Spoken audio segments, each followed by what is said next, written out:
Hello friends, and welcome back to another episode of Sunday Stories with me, your host, Fahrim Shirinzade, where we cover ongoing headlines and meet interesting fucking guests.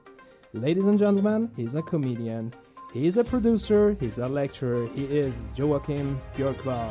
Yay, here I am. How you doing, man? I'm doing fine. How are you? Very good, very good. I mean, we were talking that you were educating. Yeah, the university. Right. Where I work on, it's my 9 to 5 gig, so to say. Right. Yeah. But you educate in marketing, you said. That's pretty, Exactly. That's pretty useful for your kind of industry. Yeah, I have come into an understanding that I can mix them quite well with producing my events, marketing myself, etc., and also learning new marketing method at the university. Right. So let bring us back a little bit. Like, how did you start with this, and why did you choose comedian? I mean, you could be anything. Yeah, I know. This was I think I started the year 2012. Right. But my interest in stand-up comedy started like 2 years before that, quite late, I have to say. But then when I started interested in stand-up, I started working for a comedy club in Stockholm called Raw Comedy Club. Yeah, it's a pretty big one. Yeah, it's the biggest in Sweden, I would say. Yeah. So I was working for them just as I will call it Raw ambassador, working pro bono just with the shows because it was fun. And then after a while, I figured, I want to do this. And then I signed up for a stand-up competition called Bungee Comedy, which is a competition where a lot of famous comedians in Sweden have started. For example, Petra Mede and a lot of others. How do you apply to that? Is it like you have to record yourself and send some videos? Or? No, not at all. This is it's an amateur stand-up competition. So the first rule is that you should never have done stand-up before. Because otherwise you're not welcome to take part of that competition. You're not an amateur anymore. Yeah, exactly. So then you're not fit to be in that competition. Yeah. So that was a quite cool place to start this stand-up career because everyone I competed with was in the same situation. So none of us had done it before, so it was as scary for everyone as it was for me. Does people suck? Well, I sucked as well when I started doing stand-up because you have to learn how to do it. I mean, it takes some time. How do you do when you crack a joke and you just basically look at people's eyes and they're like, "Oh man, this guy sucks." What do you do? You just have to analyze, get back on it, and record yourself. Look at the video afterwards. I mean, what did go wrong? Was it something? Did I formulate myself in a bad way, or just is it a good joke? I mean, it can be a bad joke. I mean, you don't know if you have a good joke until you have performed it in front of an audience and they laugh at it. That's true. So that's what it's like trying out new jokes. It's the most scary experience, which all the comedians have to do. Damn, I mean, I've been listening to a couple of interviews with some comedians, and they say before they perform a session on a big stage, they basically go around touring on smaller places. Yeah. Do you have that as a process? Yeah, I would say it's common. Just if you're an amateur or even if you're a star here in Sweden, you have to go to the small clubs in order to try out new materials. There's a lot of free stand-up comedy clubs in Stockholm. Right. For example, like Big Ben, which is the most famous one, I would say. You can see stand-up comedians like Henrik Schyffert trying out new jokes there one Sunday evening if you're lucky. Shit. And it's the same in the States. I've been to the Comedy Cellar in New York, for example, and I went down to the show before. I went to the toilet and I just came across Louis C.K. trying out new jokes there as well. Did they appreciate your jokes? Sorry, which in New York? I mean, when you performed, did they appreciate your jokes? Or when I did stand up in New York, they did actually. I've done one gig in New York that was 1.5 years ago now. It worked quite well, I would say. I did 5 minutes, so not a big set, but it was. I got some laughs. How do you do before you go up on stage? Do you get yourself some kind of tipsy level, or do you? I actually try not to take any alcohol before I go on stage. Have you tried? Well, sometimes I can take one beer or two, but I never try to get drunk because I don't think that would be an advantage. I have never really done stand-up drunk, so I can't really relate to that as well. Yeah. When I had my 30-year birthday, I had a roast they roasted me, and then I was quite drunk. And that did not turn out well, so I sucked. Damn, that's a good way of celebrating your birthday, man. Yeah, it was Wow. really fun, and there was some horrible jokes. Shit. So, but I think it's good to put yourself in that situation sometimes. Yeah. There's a line, and that must be really hard as a comedian to just feel that line. Yeah. Especially in Sweden, you know, like, let's say that you go on and perform and you have some you know, I don't know, some politic jokes or gay jokes or environmental, like Greta jokes. Yeah. Are you afraid of saying the wrong thing? Well, I'm not actually, because I consider myself quite. I'm a nice comedian. I don't do that much jokes that are on the line of being like awkward or non-appropriate. I have quite it's audience-friendly material for everyone. Right. But I mean, sometimes you make some political jokes about some specific parties, and you can feel like, okay, that it didn't really land well in the audience, because apparently there's a lot of people maybe voting for that specific party in the audience. True. Yeah. So it happens, of course. That would be very sweaty. I mean, and I feel like I said, it's special for Sweden. Like, people are getting so afraid of saying what they really think. And I just, you know, just before you went to the show, I started thinking, I'm like, damn, if it's hard to be a politician in this country, it must be really hard to be a comedian in this country. Yeah, maybe. I mean, of course, you want the people to like you, but there is a lot of comedians in Sweden, like, not really caring about that. Yeah. We got, I mean, role models in stand-up, so to say, talking about, for example, Magnus Betnér. He really don't give a fuck. He can just say anything, and that really impresses me. And then there is a lot of comedians that I know want to say things, but they don't, because they know that, my fans might not appreciate this. Yeah, because you have to do it in the beginning, right? Yeah. You can't come after 10 years and start cracking jokes. Yeah, might be hard. How do you, like, come up with jokes? Do you, like, you know, take some mushrooms on a Saturday and just, you know, what's funny now? Yeah, you want to go back to the drugs all the time. Yeah, no. Nah, not really. But, well, some jokes I have learned when I was drunk, but no, but the process, it can be really different. Some of the times I really like... schedule one day in my calendar. Okay, this day I'm gonna really sit down and try to write jokes, and then for me that's the most effective way in order to come up with a joke. Oh, wow. But sometimes as well, it's like I come into a funny situation and feel like, okay, this could be fun to tell an audience if I were to do stand-up, and then I can write it down and try to form it into a joke. So the process can differ a little, but do you have a happy place? Like in the bathroom when you take a shit, or is it like where I write jokes? You mean? Yeah. I mean, where they come to you? No, maybe when I'm driving in my car, quite a lot. Yeah, because then if I have, for example, a long drive, I have to do some hours, then I will try to. My brain starts formulating things, and even when I'm taking a walk or something, when I'm not really doing anything specific, where my thoughts can just wander off. That's when I come up with comedy, I think. Damn. Yeah, the process is different for every person, right? And so you've been doing this for how long, you said? Since 2012. Right, 2012. 8 years now. Yeah, shit. So how much, like, I mean, my brain would like to ask how much you make as a comedian. Yeah. So I'm just going to ask how much you make as a comedian. What is it? How much, I mean, after 8 years, is it still worth being a comedian from the paycheck?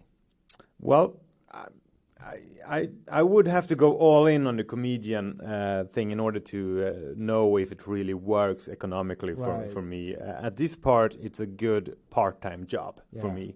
I mean, how much money you make, that depends on what kind of gig it is. Right. If I were to do a corporate gig for a company, it can be like 10,000 crowns to 20,000 crowns. That's like an hour? Yeah, for a half an hour of job or something. That's pretty good, man.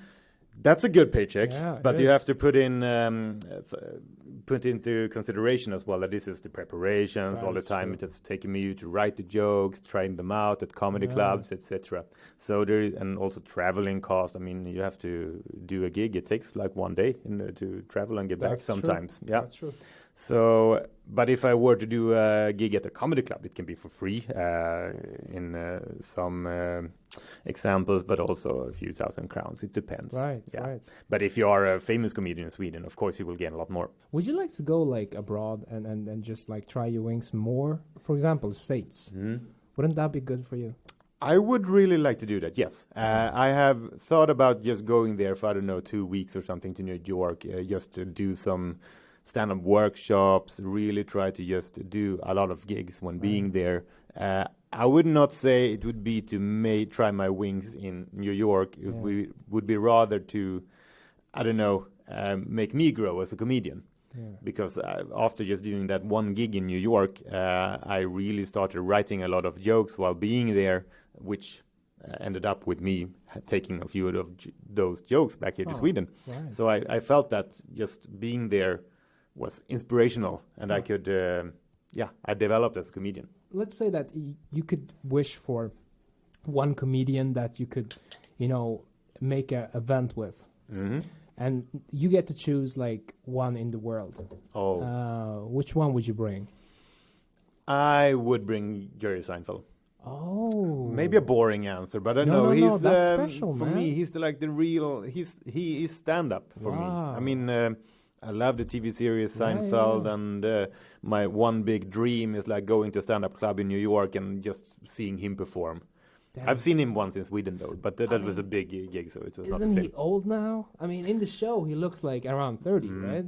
Yeah, I don't know. He's old. I don't know how old he is. Maybe around 50s now. Yeah, about ish. Right.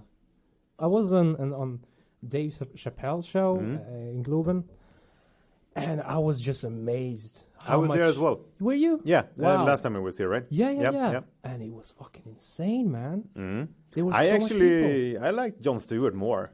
Yeah, I didn't. To be honest with you, I was so drunk I don't remember it. Okay. But yeah, and also I blame myself so bad when I came home. I was like, I don't remember a single joke. Okay. It was fucked up. But did you have a good spot? We were sitting down at I don't know what's it called, parquet in Swedish. Yeah. Like so we had quite good seats, I would say. No, I liked the show. I really did. Yeah. My wife didn't really like it because he was smoking on stage. She didn't like that. She's like, that's not allowed in Sweden to smoke on stage. So then, see, this is what I mean, man. This is what I mean, Sweden. Yeah. Damn. Yeah. Fuck. Mm-hmm. But you know what irritated me at the show, that they had to lock up your phone. It was just insane. I mean, was that at that show? Yeah, I mean, because I remember it was in the other comedian. What was his name now? Chris Rock. At his show, you had to put the. But was it the case in Chappelle as well? I forgot about that. Look, also, like I said, I was kind of drunk, but I do remember my phone. You were so drunk, so you brought your own bag. Yeah, I'm gonna put it in. You don't have to do that, sir. But I'm gonna put it in. No, but like the first thing I remember is when we get in, they're like, "Yo, sir, you gotta lock your phone because you can't record." And I was like, "All right." And then we were kind of late, so we step into the place, and it was like completely dark. And so you have to find your seat, and you have no light. You're like, "Oh yeah, I can use my phone for the lighting." No, you can't. I can text my phone. No, you can't.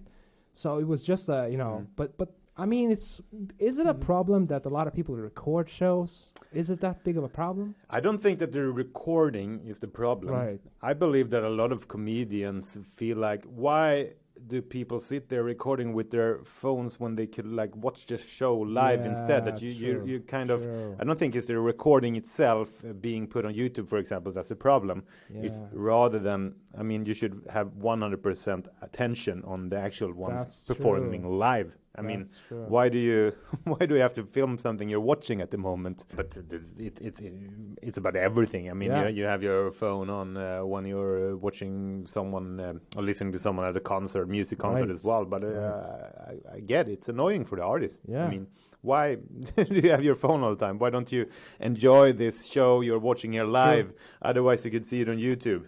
But that's like a thing nowadays, I mean, you always want to document the shit out of everything. But I mean, I have so much pictures in my phone. I mean, I don't go through them. Do you go through all pictures? No, never. I take a lot of photos, and I know that I'm never gonna watch this photo again, but I still do it because I feel like, okay, I'm enjoying this beautiful moment. It is now. I need to have it on my phone to watch later, but I will never do that. So it's stupid. And speaking of technology, I mean, you're kind of interested in environmental technology and environmental friendly technology, right? I am.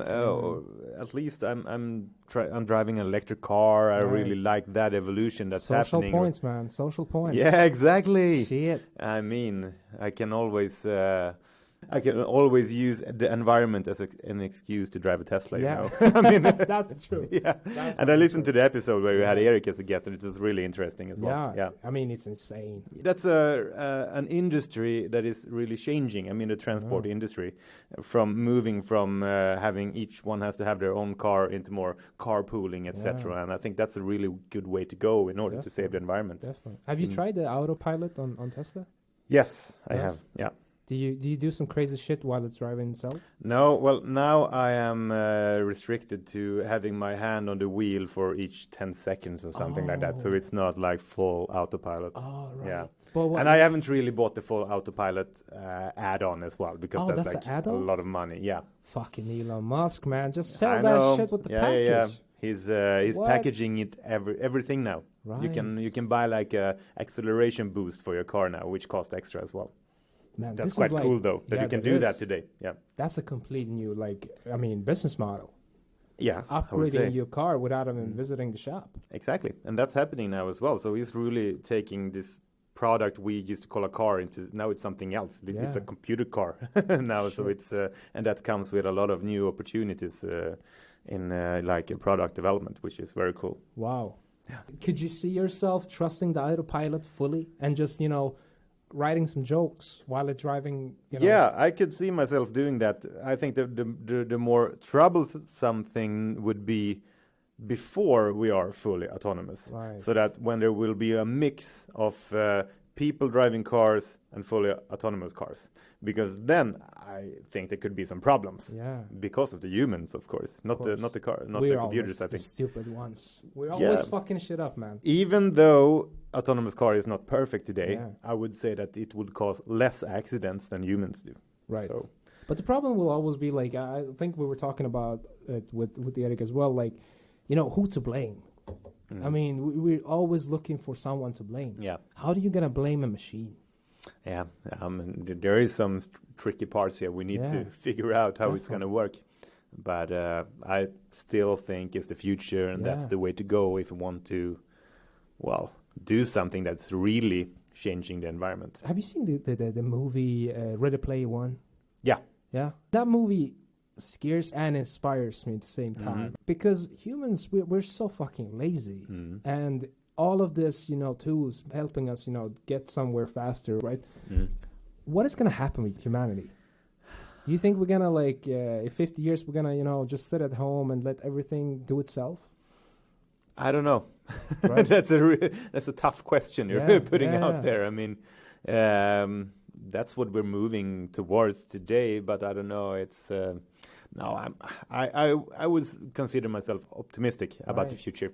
I think that I hope that's not going to happen. Yeah, that people are smarter than that. Yeah, man, I hope you're right. I hope so. I really hope you're right. Yeah, I mean, I would like to have a live audience still when doing stand-up. I don't want to have people sitting at home in VR goggles just watching it. I mean, because they don't want to walk their 500 meters to the actual pub. I mean, that would be boring. Yeah, it would. But I think that could be a new product, though. I know, yeah. Wow. And we have actually tried that as well, trying to make a live sent broadcasted event from my club, Högtil Talk, by the way, for an example. And that is something that is really, it's some sort of opportunity to do that today. But it goes against what I believe is the best thing with stand-up. Right. That is just being there in the room, seeing it when it happens live. So I think it might happen, but I hope it won't happen. Right. Says the optimist. Yeah, exactly. Yeah. No, but the hardest part developing such a product would be transforming the energy from the room, which is basically what it's all based on, right? Yeah. And I believe that is more possible to do when using new technology such as virtual reality goggles, for example. Because if you watch a stand-up clip on YouTube today, I mean, it can be fun. You can laugh a little as well, but you won't laugh half as much as if you were in the audience, like you're sitting among people laughing with you at the same guy at the same time. But if you have your virtual reality goggles, you can sit in the audience, you can have people next to you maybe laughing. So that could build up opportunities to make this happen. But just like the movie, you like choose your own character. You could be like a horse with a crazy body and just that would be I so always awesome, imagine man. I always imagine me being a horse on the stand-up stage. It would be fun. Shit, people will laugh extra much. Exactly. Doing my horse joke. I know. Have you thought about hay? Yeah. Yo, you got some crazy ideas. Oh yeah. I mean, You should pretty much just start developing this product. I think so. I'm telling you, man. Damn. Dave Chappelle, for example, he did like a Globen. Globen is massive. That must be equally as hard doing it. I don't know, because then there is so much people in the one room watching the same things. I would say it's easier to do Globen than to do a room with 10 people. Right. Yeah. Because the more people you are, the more okay it is to laugh at the comedians, because the other around you are laughing as well. If you are 10 people in a room, you might like look at the others in the room and like, okay, is he laughing? No, he's not. Then I can't laugh. So I mean, true.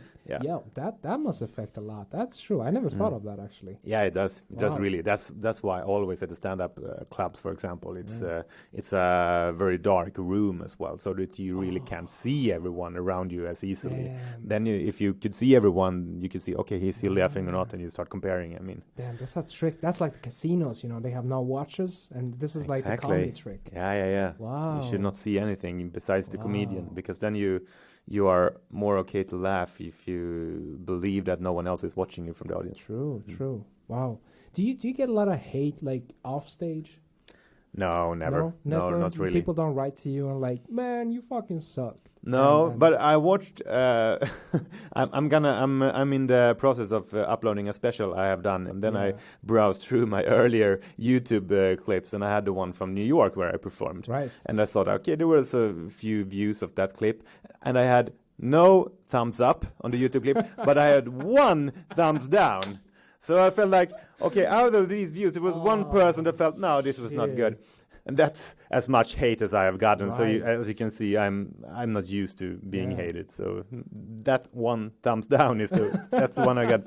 That motherfucker. Yeah, I want to look into who is that. I mean, you should call YouTube and like. I just want his name. Man. Yeah, just take my money. I can pay a lot just to know who that person is. No, but like, I think that's a trend. Disliking things today. Yeah. Some people are like, for example, you say a movie. And you talk so much good about it, and there will be always a motherfucker in the room that will say, man, I hate it. And you're like, why? It's like, I don't know, I just hate it. Yeah. So there's always gonna be some dudes or girls absolutely in the show, right? I mean, that is because you have so much opportunity, you have so much to choose from today. Yeah. You're used to being able to choose from everything, having everything as like an restaurant menu where you can choose from all the time. So I mean, you get more picky. I would say that. Well, that joke didn't suit me, so I don't like you. Yeah. Fuck. So the what is the audience? What is your audience? What is the best audience that you would want to have? I think I would like to have like a middle-aged audience. All right. I mean, I have done gigs for like 60 plus, 70 plus people. What do you joke about then? Like, well, have you heard about Facebook? No, I didn't really do that one. No, that was a tough crowd to have. I mean, they were nice. They came up to me afterwards and said, "Yeah, you were really funny. We laughed, but I never heard you laugh. I mean, you're just smiling at me." No, but because that's a tough crowd. Because a good crowd is someone that I know that can relate to the references I have in my jokes. Yeah. So I mean, people my age and a little younger and a little older is the best, I would say. Because those are the ones that can relate to what I'm talking about the most. Right. Do you do a lot of like immigrant jokes? That would be funny. or is it not really? I'm doing well. I consider myself an immigrant sometimes because I come from Åland. Oh, so shit. I joke a little bit about the cultural differences being from Åland. I know I'm a mix of Swedish, Finnish. What am I really? Yeah. I have some sort of nationality crisis, Yeah. which is what I'm joking about in my special. So, well, I've done a lot of stand-up about that because that's something that people can relate to as well. Of course, I can't relate to other immigrants as well, but it's fun to joke about. Dude, I never imagined that people live in Åland. I think no one does. Just pass by. Exactly. You just go on the ferry, you drink some alcohol, you go up in the buffet, and then, what happened? Now I'm back in Stockholm. That is true. Yeah. But otherwise, it's a very nice place to grow up. There is, even though it's a very small place, there are things to do. Yeah.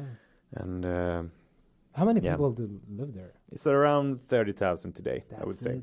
Yeah. Wow. So in the city of Mariehamn, it's around 11,000. Shit. Dating there must be really a bitch, right? I mean... Yeah, I mean, you can easily swipe Tinder in 1 hour. And you're like, oh shit, that's my cousin. Exactly. You should have some sort of system in order to know that. Yeah. And I have a friend that comes from Junosando, which is like middle of nowhere. Okay. And he's like, there's 300 people, not 300,000. I was like, that's it? That's all the zeros? He's like, yeah, that's all the zeros. You know, I have been so many dates, and then we start talking. He's like, yeah, I know your mother. And it's like, you know, sometimes they have sex, and sometimes, you know, just they don't. But it's a fucked up place. Yeah, and I can imagine. And that's the thing. I think, like, smaller places, they have some dark secrets, man. They have some fucked up secrets. I think so, yeah. Åland is not that small, so I don't think we have that much dark secrets. But some secrets for sure, yeah. Would you retire there? Nah, I don't think so. I would rather like try to retire in Southern Europe somewhere. That's more my philosophy. We'll see now. I mean, like, due to the coronavirus, we don't know. I don't know. Maybe we can't even move from Sweden. Maybe. Shit. Yeah, it's taking over. Yeah. Do you have any shows that's coming up now? Any new shows? Yeah. I'm gonna host a festival here at the end of April. Yeah. Unless the coronavirus won't stop me. Yeah. True. Can't stop me now. Go, having a good time. Exactly. Yeah, now, hopefully we can do it. But you never know what happens. I mean, in a lot of countries they are like canceling big events at this moment. So can they force you to cancel it? I don't know. Shit. I have no clue. That must I hope be a not. Bitch. Yeah, selling because out all the tickets. That would be quite bad because last time we did the festival, it was the terror attack in Stockholm the same day. Wow. But we went ahead and did the festival still. I mean, did you guys joke about it? Or is it too soon? We didn't really joke about it, but soon, man. I felt that I had to mention it for the audience, but no, not in a joke way. Yeah. But I don't think it would have been good to cancel it anyway, because then people will be like, okay, just because they canceled an event where we were about to go and have fun. I mean, then the terrorists would win. That would be a cliche to say, but that's how I feel about it. So you have to move on. And that's pretty much their end goal, to scare people. Exactly. So yeah. And I heard that day we had like a policeman sitting out of the event the whole weekend because of the terror threat. I did not know about that until the days after. But yeah. Damn. Mm-hmm. Yo, I don't know if you know it, but we have a segment in this podcast. If you listen to Erik, you probably know it, and it's called The Questions. Would you rather? Yeah. Are you ready for them? Yes. I don't know if I'm ready, but let's do it anyway. We'll see. Okay. We're kicking out the first question. It's kind of easy, okay? Would you rather be a police officer or a firefighter? I believe I would be a police officer. Huh. I don't know why. I think it's more exciting than being a fireman. I've actually was in the, what do you call, the frivilliga brandkåren. Like voluntarily fireman when I was a child, Yeah, actually. yeah. Just because it felt like fun. I mean, you could go with the fire trucks, and you course. could. Yeah. So it was lots of fun. But I always dreamed of being a police officer, actually. Shit. But there was no volunteer police officer for the course. children where we could like shoot with guns and everything. No, that was so not cool. able to choose that. But if that would have been a choice, I would have done it. Yeah. Cool, man. You made the first question. Okay. Perfect. Would you rather have to announce to everyone whenever you fart or pee? You have to announce it loudly. Imagine you're in the lecture. Yeah. And you have a full audience of 60 people. Mm-hmm. Now you're going to announce farting or peeing. I think I would like to announce peeing. Right. Because it feels more socially acceptable. Like say, yeah, I have to go pee now. That's true, actually. It's one. Yeah. I don't feel that's too awkward. Yeah. But saying that now I'm gonna fart, that would be very strange. So depends what kind of fart you have. Yeah. You're kind of nice if you just give heads up. Here comes a big fart. They just ate 2 eggs. Yeah. It's like. But I think it would be quite good to announce if we're about to pee as well. I was like, oh, here it goes, flushing all of you. No, I'm not. But no, I would choose announcing to pee. Pee. All right. Great. All right. Would you rather begin every sentence with "Hey, idiot," or end every sentence with "Haha, I was just kidding"? So begin with. What is it? Hey, idiot. Yeah, that's the beginning of every sentence you have in your life. Yeah, or the other one was, I'm kidding. Yeah, like beginning haha. with that or ending with it. Ending with it. Ending with it. Yeah. Okay. Imagine like having a breakup. It's like, haha, just kidding, girl. Well, if I was to choose the latter, then no one would ever take me seriously. Yeah, true. But if I were to start with "Hey, idiot," I think they would take me seriously because then I'm putting myself in the bigger person that they are. So yeah, I'll choose the first one. "Hey, idiot." Right. Yeah. Okay. All right.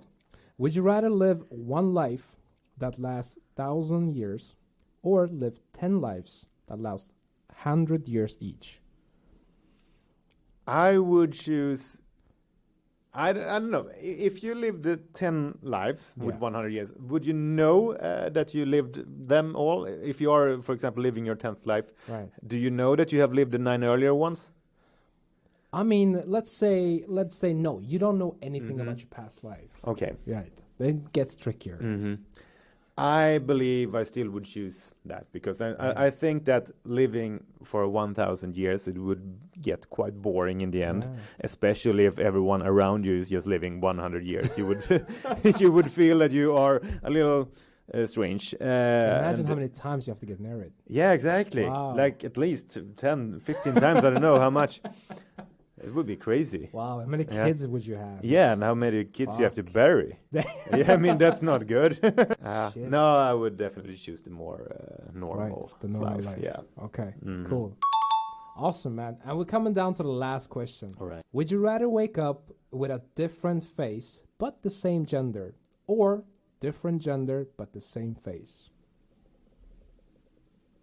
If I were to wake up every day or tomorrow? I mean, every day, like switching faces or switching genders. Oh, but with the same face. Yeah. Okay, so I would be a woman tomorrow with this face. Yeah. That would be weird. Yeah. Okay, same face being a woman would also be weird, or just the other way around. I don't know. Oh, that's a tricky one. Yeah. I don't really. Okay, let's say I would change the gender just to learn what it's like to have another gender. Out of curiosity, I would choose that one. Yeah.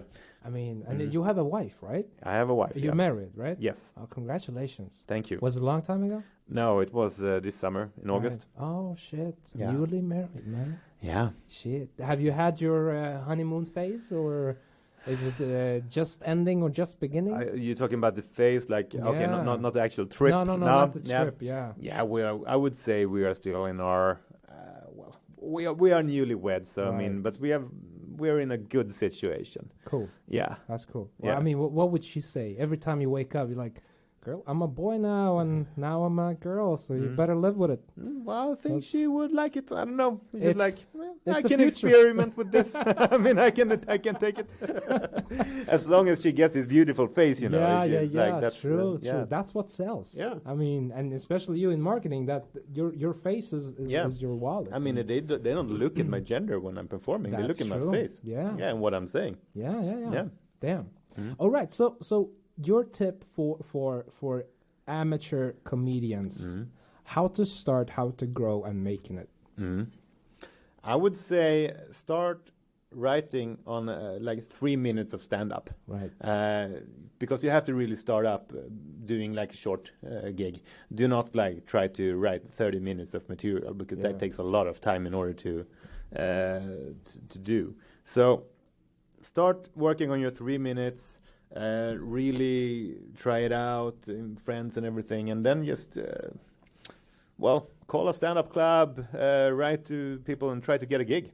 I mean, if you are living in Västerås, for example, I would very much like to put you on a stage, because I want new comedians to, I don't know, I want the comedy stage in Västerås to grow, for example. Yeah. So there's a lot of these local comedy clubs that want to put on local acts. So write 3 minutes of material, contact your local comedy club, and just do it. Yeah. I mean, that's the only way in order to succeed in stand-up. Try it, then rewrite, try again, write new material, try again, and that's how you grow. Should you like oversell yourself? I mean, in some businesses you should like, you know, say like, hey man, I mean, I'm kind of big in Africa, but you guys don't know it, and now I'm here. Can I get some minutes on your stage? Yeah, that's what I do. I always say, I'm big on Åland, you know, and then they put me on. No, they don't. It's like, I would say, I'm the best comedian in Åland, and we have only one. So no, I would say be like transparent, be honest, just let them know. Well, you are a rookie. Don't build too much high expectations as well, because you want to, do a good gig. Sure. And if the audience believe you are the best comedian from Africa, and then you go there and you can't get any laugh, that would not be a good idea. That's true. Dude, thank you very fucking much. Thank for you. being here. It's my honor. Yeah, I mean, and you said your show was in April, right? Yeah. The Västerås Comedy Festival is in April, the 17th to 18th of April. 17th to 18th. Yeah. Right. And if you want to watch, you can watch my stand-up special called Nationalitetskris. It's on YouTube now. Cool. So you just type in your name and... My name, and then you will find it. All right. Yeah. You heard the man, and thank you guys for listening, and I'll see you in the next episode.